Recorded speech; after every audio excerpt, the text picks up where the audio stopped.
गडचिरोली जिल्ह्यात वळसा वन विभागांतर्गत करोडो रुपयांचा भ्रष्टाचार झाल्याची माहिती श्री गजानन डोंबळे यांनी दिल्यानंतर आम्ही वळसा वन विभागात जाऊन या विषयाची माहिती गोळा करण्याचा प्रयत्न करत असता असं लक्षात आलं की निविदा न काढता बाउंड्री वॉल पिलरची कामे आपल्या मनमर्जीतील ठेकेदारांना DFO श्री साल विठ्ठल साहेबांनी देऊन मार्च महिन्यातच त्यांचे बिलं दिलेत.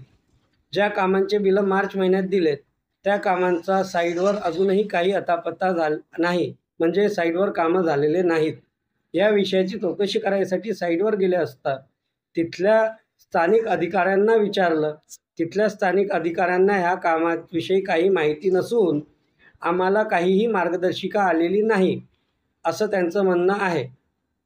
असं लक्षात आल्यानंतर PCF गडचिरोली साहेबांच्या सोबत खाजगी भेटून त्यांना तक्रार अर्ज देऊन या विषयाची माहिती दिली.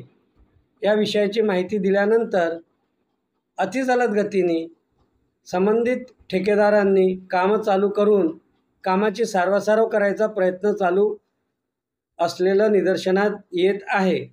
ही अतिशय गांभीर्याची गोष्ट आहे. D17 भारत न्यूजसाठी मी प्रवीण गडकरी.